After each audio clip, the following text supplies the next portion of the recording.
오늘 하나님 주신 말씀은 창세기 12장 1절부터 5절까지 말씀입니다. 창세기 12장 1절부터 5절까지 구약성서 14페이지에 기록되어 있습니다. 구약성서 14주.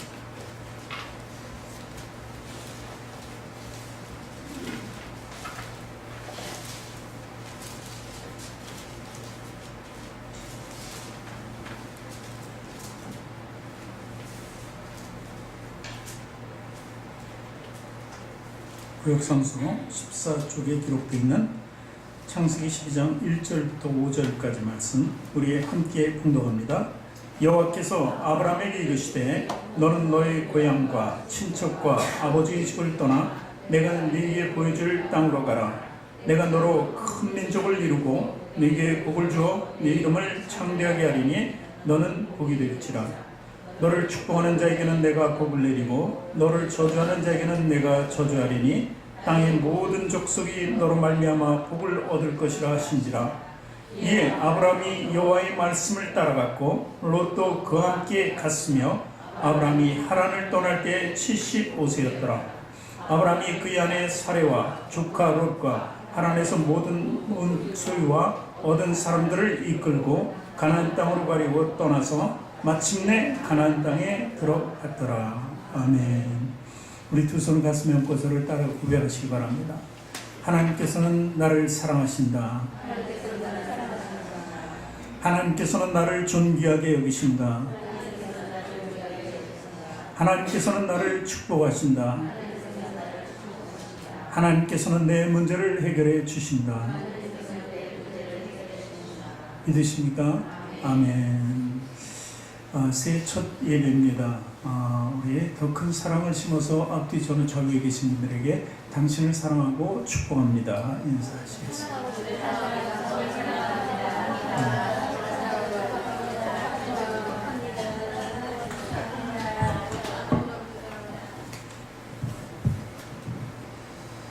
새해 첫 예배인데 예배 시간으로 말하면 15분 정도 정확하게 땡겼는데 좀 혼란스러운 분들도 계셨겠지만 15분 전에 나와서 찬양을 드립시다 했더니 그래서 다 거의 다 모셨어요. 그러니까 15분만 빨라졌는데 되게 그러면은 예배 시간 그냥 11시까지 가지 이렇게 할 텐데 우리 성도들은 참으로 하나님께 순종을 잘 하시는 것 같아요. 오늘 그래서 하나님이 큰 축복이 임하는 귀한 예배가 됐으면 좋겠습니다. 그리스도의 세계는 하나님의 나라를 얘기합니다. 하나님의 나라, 그리스도의 세계. 이것은 불신자들이 알 수 없는 세계입니다. 우리 믿는 우리들에게는 세계는 두 가지로 구분이 됩니다. 지금 우리가 현존하는 이 땅, 이 세상을 한 가지 세계로 비유한다면 또 한 가지는 하나님의 나라입니다. 지금 우리에게 보이지 않지만 우리가 소망을 두고 가길 위해 바라는 그곳이 믿고 확신하는 그 천국이 두 번째 세계입니다. 믿지 않는 사람들에게는 하나의 세계밖에 보이지 않습니다. 이 세상밖에는 없죠. 불신자들에게. 다른 종교를 가진 사람들은 어떻습니까? 그들도 두 개의 세계를 이야기합니다. 하나는 이 땅이고 이제 불교에서는 극락이라고 이렇게 다른 세계를 추구하기도 합니다.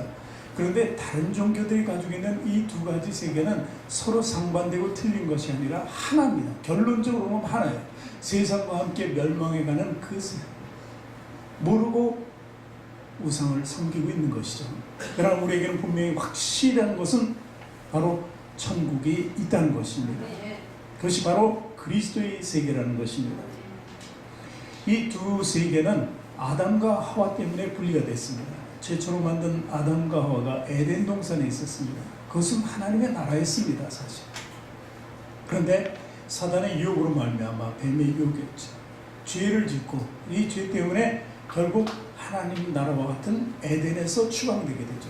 추방된 곳이 이 땅이고 이 땅은 아담과 하와 때문에 저주받은 땅으로 변하게 됩니다. 에덴이 아닌 다른 땅으로.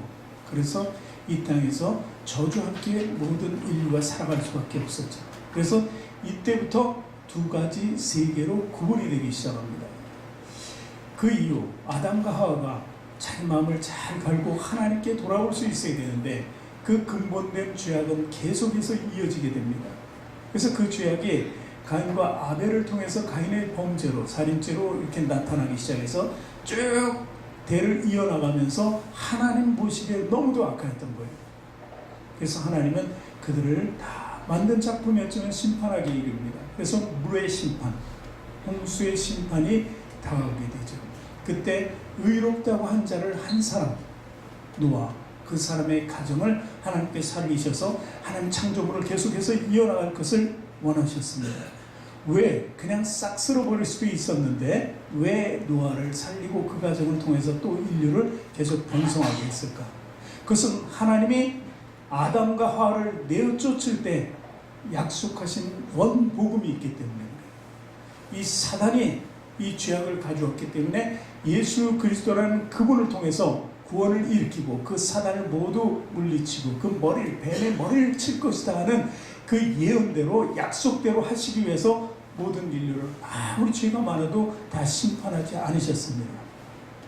그러니까 심판하고 그냥 한 세계로 또 만들어버렸으면 되는데 하나님께서는 그 약속대로 예수님이 나실 것을 약속하셨기 때문에 두 가지 세계를 계속해서 공존시켰습니다.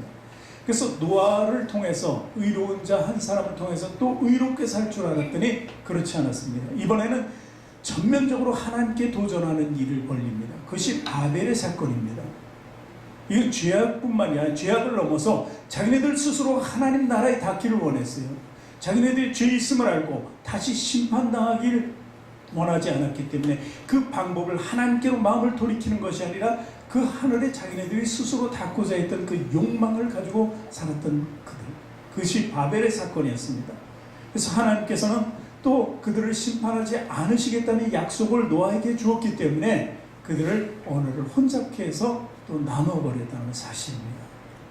그래서 두 가지 세계가 계속해서 공존이 됩니다.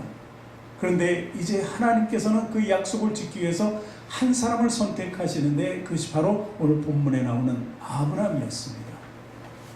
이 아브라함을 통해서 이 세상 사람들은 죄를 가지고는, 제가 서두에 그랬죠, 한 세계밖에 보지를 못한다는 거예요. 한 세계.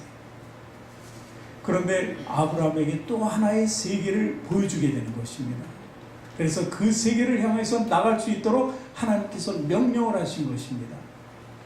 그 세계는 오늘날까지 계속되었고 또 2000여 년 전에 예수님께서 이 땅에 오셔서 또 하나의 세계에 대해서 확신을 가질 수 있도록 우리에게 하나님 약속을 지키셨다는 것입니다. 자, 아브라함이나 계속해서 주는 이 두 가지 세계, 그러나 이제 마지막이 다가온다는 사실을 알아야 됩니다. 마지막은 하나님께서 이 두 세계를 계속 공존시키지 않으신다는 거예요. 예수님 초림 다음에 오는 것이 바로 보시는 분이 재림 예수입니다. 재림 때는 악의 세계는 모두 멸망당하게 됩니다. 없어지게 된다. 천국의 나라만 되는 거죠. 악은 어디로 갑니까? 저 무적행 속으로 들어갑니다. 영원히 활동할 수 없게 됩니다. 존재하지 않도록 지옥이라는 곳에 완전히 가둬두게 되는 것입니다. 그것이 마지막 심판이 이루어지는 것입니다. 어쨌든 우리는 그 사실을 믿음으로 받아들이고 있습니다. 그래서 이 두 가지 세계를 보는 눈을 가지고 우리는 살아가고 있다는 것입니다.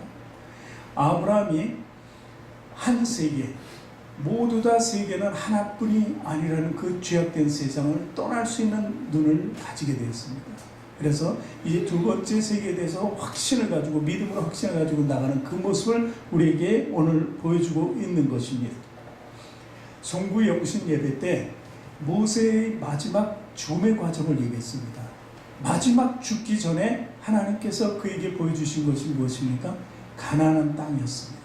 들어가지는 못했습니다. 그러나 그 땅을 보여주면서 두 가지 세계가 있다는 것을 모세에게 확신시켜 주었다는 사실을 우리는 말씀을 통해서 알았습니다.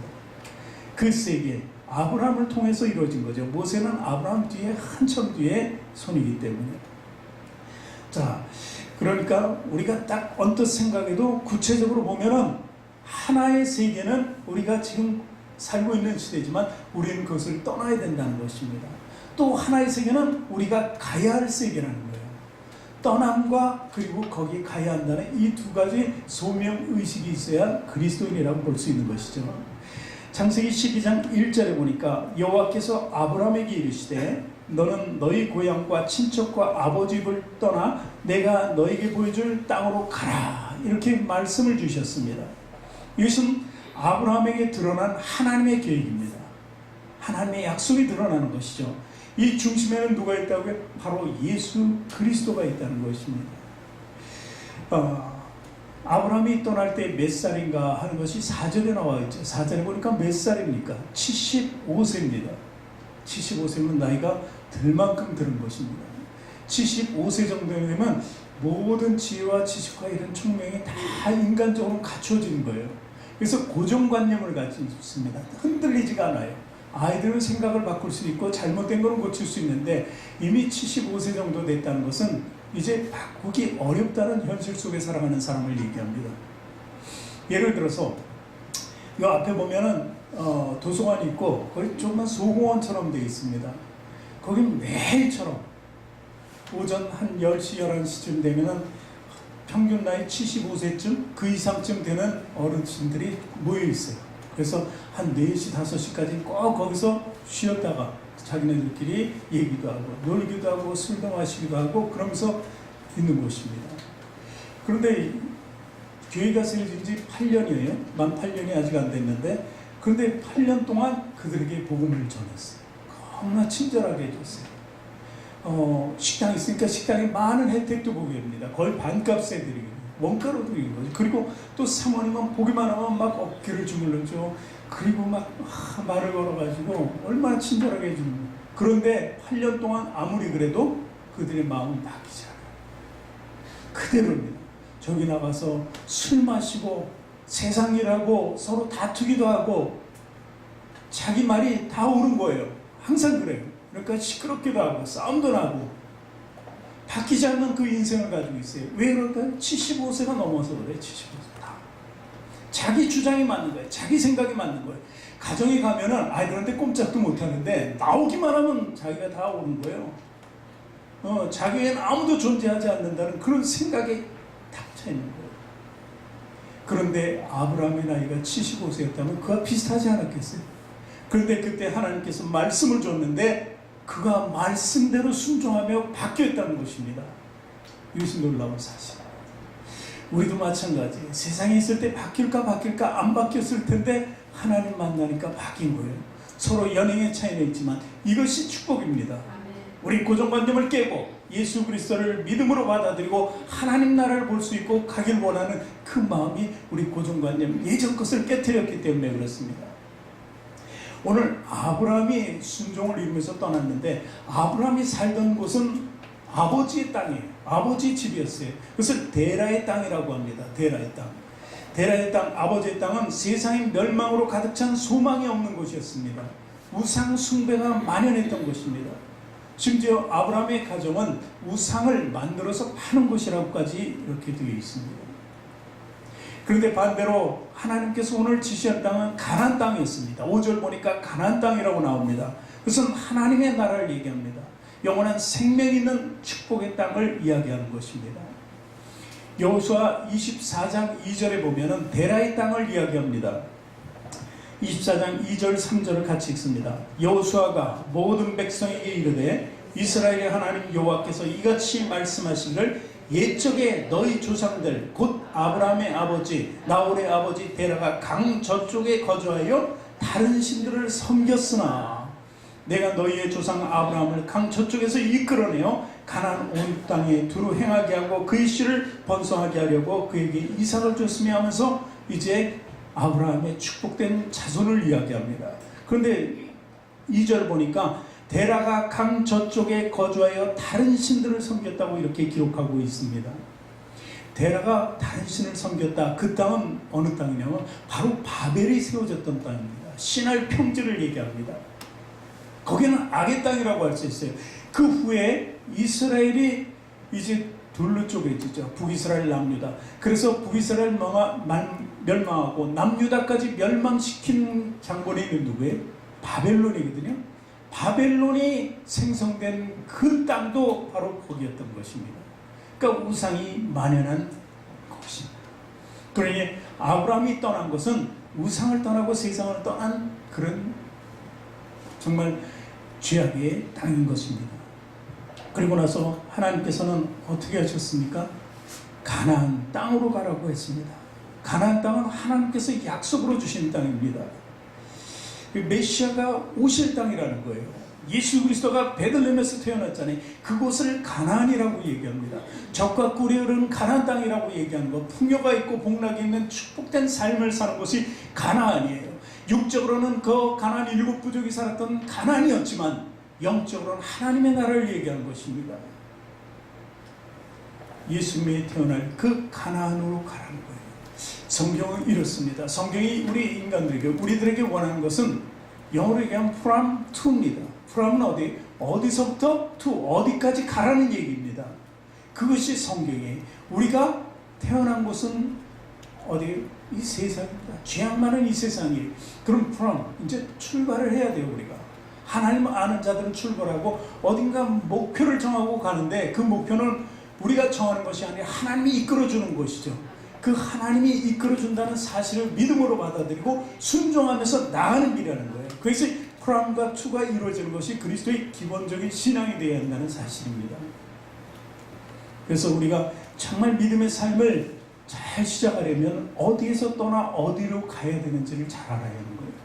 2017년까지 우리는 지나왔습니다. 2018년에 일주일째 이제 가고 있습니다. 첫 예배잖아요. 2017년에 우리가 아쉬워하는 건 많이 있을 거예요. 그 왜 아쉬워할까요? 육적인 탐욕 때문에 아쉬워하는 것이 많습니다. 믿음의 생활을 정말 잘했을까요? 그런 것도 보면 아쉬울 거예요.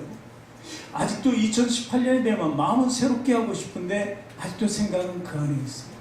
세상 쪽에 아직도 있었다면 이제 2018년은 아브라함처럼 하나님 말씀대로 떠나보자는 것입니다. 어디를 향해서? 가나안을 향해서. 예수 그리스도가 있는 곳으로 가자는 것입니다. 그래서 우리는 예수 그리스도를 영접하면서 어떻게 죽음에서 생명으로 나가야 된다는 사실입니다. 저주받았던 우리 삶을 축복으로 바뀌는 거예요. 어두웠던 우리 삶의 그 모습을 빛으로 바꾸는 거예요. 더 좀 심하게 얘기하면 마귀의 자녀에서 하나님의 자녀로 바뀌는 것입니다. 그래서 요한복음 5장 24절에 보면 예수님께서 이렇게 말씀하셨습니다. 내가 진실로 진실로 너희에게 이르노니 내 말을 듣고 또 나 보내신 이를 믿는 자는 영생을 얻었고 심판에 이르지 않으니 사망에서 생명으로 옮겼다 하는 것입니다.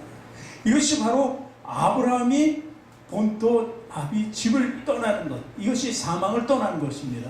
그리고 생명으로 간다는 것은 5절에 가나안을 도착해서 간. 그러나 그 가운데 과정이 있다는 것은 우리가 명심해야 되는 것입니다. 어쨌든 이 두 세계를 정확히 볼 수 있어요. 그 정확히 볼 수 있는 게 믿음이라는 거예요. 그 믿음으로 어떤 세계를 향해서 내가 지금 가고 있는가를 늘 점검하는 것이 신앙의 정체성이 완전히 이룰 수 있는 목표가 된다는 것입니다.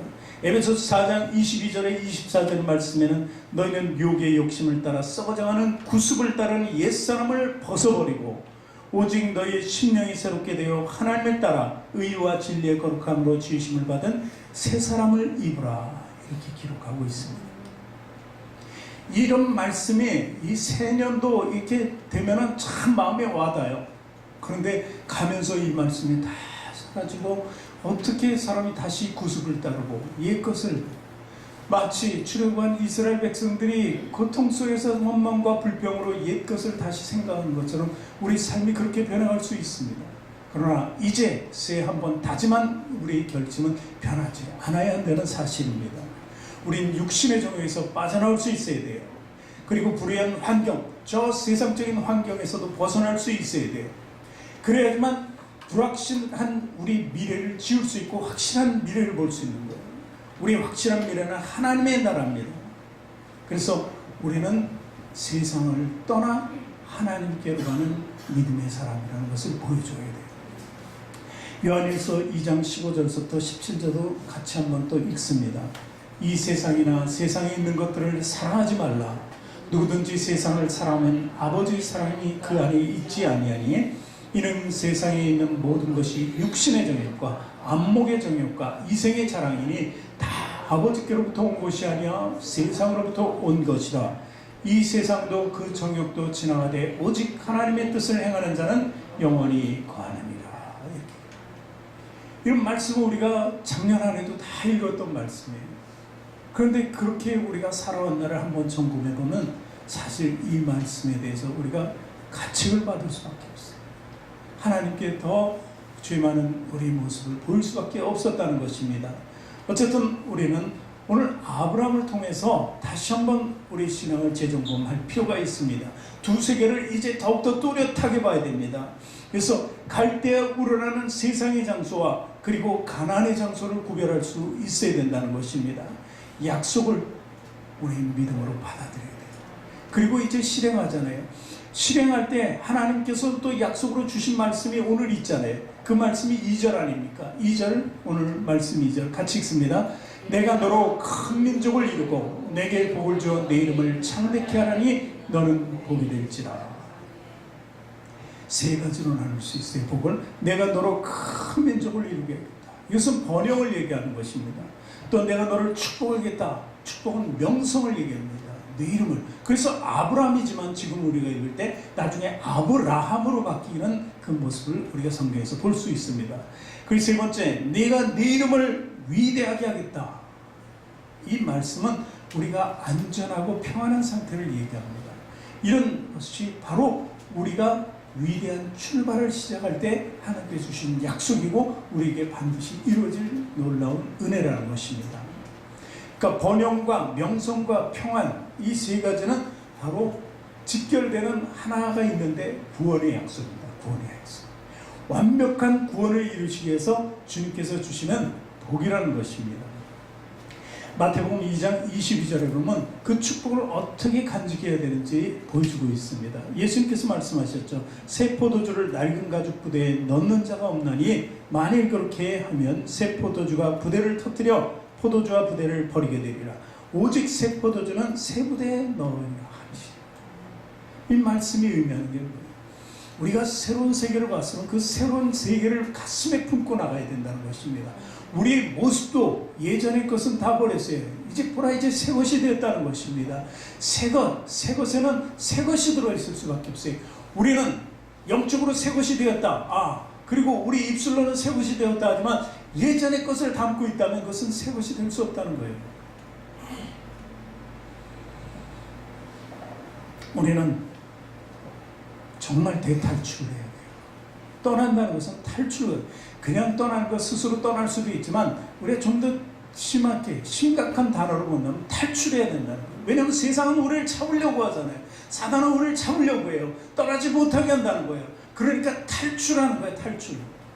목숨을 걸고 탈출해야 되는 그런 신앙을 가져야 된다는 것입니다. 믿음을 위해서 육신의 정에서 벗어날 수 있어야 됐어요. 미래를 보고 미래를 향해서 나가는 탈출이 있어야 된다는 것입니다. 예전에 2차 대전 때 많은 유대인들이 탈출하려고 어차피 죽을 거는 목숨을 걸고 탈출하는 모습들을 보았습니다. 그것은 자기 삶을, 새로운 삶, 그 삶을 찾기 위한 아주 놀라운 시도였죠. 붙잡히거나 그러면은 그냥 뭉쳐가는 게 아니잖아요. 죽여버리잖아요. 그래도 그 탈출하는, 감행하는 그들의 모습을 죽음을 걸고 목숨을 걸고서도 세상에서 탈출하는 우리가 되어야 한다는 사실입니다. 창세기 12장 3절에 보니까 이런 말씀이 또 기록되어 있죠. 오늘 본문에 너를 축복하는 자에게는 내가 복을 내리고 너를 저주하는 자에게는 내가 저주하리니 땅의 모든 족속이 너로 말미암아 복을 얻을 것이라 하신지라. 위대한 축복입니다. 우리 위대한 출발의 여정에는 하나님의 이런 축복이 함께한다는 것입니다. 함께하는 사람들은 다 축복을 받을 수 있어요. 그죠? 맞죠? 그런데 우리를 저주해. 우리가 가는 길을 저주하는 사람들은 저주를 받을 것이라는 거예요. 우리는 혼자 가는 것이 아니라 오늘 번영의 약속이잖아요. 누군가 같이 갑니다. 우리 가족이 같이 갈 수도 있습니다. 그러면 가족이 다 구원을 받는 것입니다. 그러니까 한 사람의 축복이 그를 따르는 자에게 모든 사람들에게 축복을 주는 것입니다. 그러나 그것을 반대하고 따르지 않는 자는 저주하게 되어 있다는 것을 이야기하는 것입니다. 그래서 하나님은 약속을 지키셨습니다. 오늘 금방 읽은 말씀에 모든 족속이 너로 말미암아 복을 얻을 것이라 하는 말씀 속에는 누가 있어요? 하나님의 약속이 말씀이 있는데 예수 그리스도라는 거예요. 아브라함을 통해서 예수 그리스도를 이 땅에 보내시고 그를 통해서 우리는 모두 구원을 얻게 된다는 것입니다. 그래서 로마서 12장 2절을 보니까 너희는 이 세대를 본받지 말고 오직 마음을 새롭게 함으로 변화를 받아 하나님의 선하시고 기뻐하시고 온전하신 뜻이 무엇인지 분별하도록 하라. 그래서 삶의 지침을 우리에게 주셨다는 것입니다. 정욕을 위해서 살았잖아요. 세상적인 일에 매여서 살았잖아요. 그러나 그곳은 갈대아 우르의 삶이었어요. 데라의 땅이었어요. 이제 벗어나서 가는 곳은 어느 땅인가? 갈라디아서 3장 13절에 보니까 정의하고 있습니다. 그리스도께서 우리를 위하여 저주를 받은 바 되사 율법의 저주에서 우리를 속량하셨으니 기록된 바 나무에 달린 자마다 저주 아래 있는 자라 하였습니다 하면서 우리를 속량하신 예수 그리스도를 말씀하십니다. 제가 오늘 말씀드리고 싶은 것은 우리가 가나안 땅, 젖과 꿀이 흐르는 가나안 땅 이런 얘기를 한 것이 아닙니다. 제가 결론적으로 말씀드리고 싶은 것은 우리가 떠나야 할 곳은 분명히 알고 있습니다. 우리가 가야 할 곳은 어딘가? 바로 우리가 지금 아직 가지는 않았잖아요. 이 땅에서도 늘 가야 할 곳이 있습니다. 그곳에 우리는 존재하고 있어야 돼요. 거기가 어디냐면 바로 예수 그리스도 안이라는 거예요. 그리스도 안이 바로 가나안입니다. 그것이 천국입니다. 그것이 축복된 땅이라는 것을 믿으시기 바랍니다. 아브라함의 축복은요, 바로 그 축복을 이야기하는 것입니다. 우리 말씀을 또 한 군데 읽어보겠습니다. 갈라디아서 2장 20절 같이 읽습니다. 내가 그리스도와 함께 십자가에 못 박혔나니 그런즉 이제는 내가 사는 것이 아니요 오직 내 안에 그리스도께서 사시는 것이라. 이제 내가 육체 가운데 사는 것은 나를 사랑하사 나를 위하여 자기 자신을 버리신 하나님의 아들을 믿는 믿음 안에서 사는 것이라. 바로 이 말씀입니다. 우리가 삶을 어떻게 살아야, 그러면 천국은 미래 천국이다. 현존하는 천국은 과연 어딜까 하는 것을 우리가 알아야 됩니다. 이미 떠났을 때 우리가 가는 길은 바로 예수 그리스도 아닙니다. 그래서 과정에는 그렇죠. 시온을 갈 때, 시온산을 갈 때, 시온산은 하나님 나라를 얘기합니다. 하나님의 도성을 얘기하잖아요. 가는 길에 뭐가 있다고 그랬어요? 눈물의 골짜기가 있다 그랬어요. 왜냐하면 그 가는 길이 그렇게 단순하고 쉽지만은 않다는 것입니다. 그 여정이 너무도 어려운 거예요. 어렵지만 그 골짜기 안에는 샘을 하나 두셨어요.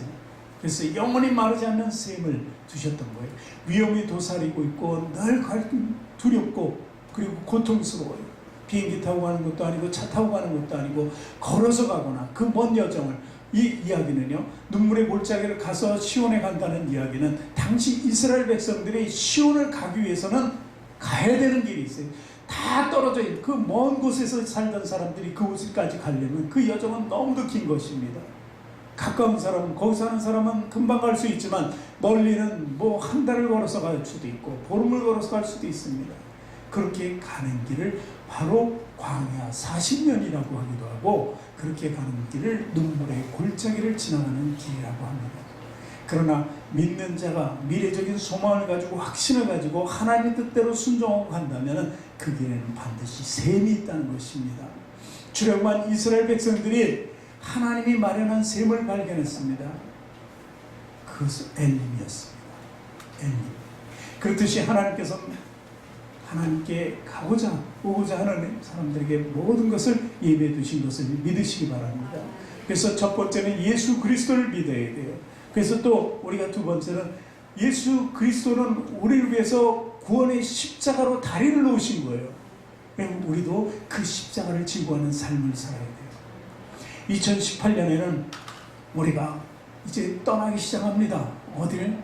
하나님께로, 하나님의 도성을, 예수 그리스도 안으로 가기 위해서는 예수 그리스도와 같이 우리 십자가지를 삶을 살아야 돼요. 그 삶이 우리의 본분인 것을 믿으시기 바랍니다. 우리는 그러기 위해서, 그 여정을 가기 위해서 좀 더 겸손해질 필요가 있습니다. 또 은혜로 살 줄도 알아야 됩니다. 때로는요, 우리가 인간의 도를 따르기도 합니다. 인간의 도는 정의라고 하죠. 그리고 또 바리새인의 도를 따르기도 합니다. 바리새인의 도는 율법을 얘기합니다. 사람이 말하는 도덕이나 정의, 그리고 율법이 말하는 것, 이것이 중요한 것이 아닙니다. 예수님께서는 이 모든 것이 잘못된 것을 아시고 무엇을 얘기해 주셨어요? 은혜와 사랑을 얘기했습니다. 사랑으로, 은혜로 가야 됩니다. 사람을 판단하고 정죄해서도 안 됩니다. 그렇죠? 그리고 겸손하다는 의미는요, 부자가 돼서 그리고 명예로운 자가 돼서 그 자랑하는 것, 그것은 교만이고, 그렇게 됐을 때 부자가 자랑하지 않는 것이 겸손이다. 이 말은 쉬운 단어예요. 그런데 정말 겸손한 것은 어떤 것인지 아십니까? 내가 없어요. 굉장히 힘들어요. 그래도 내 입으로 얘기하지 않는 것이에요. 그것이 겸손이에요. 나의 어려움을 얘기하는 것도 교만이라는 거예요. 그냥 묵묵히 하나님께 기도하고 잠잠한 거예요. 그것이 바로 겸손이에요. 예수 그리스도께서는 모든 것을 가지셨습니까? 이 땅에서? 아니잖아요.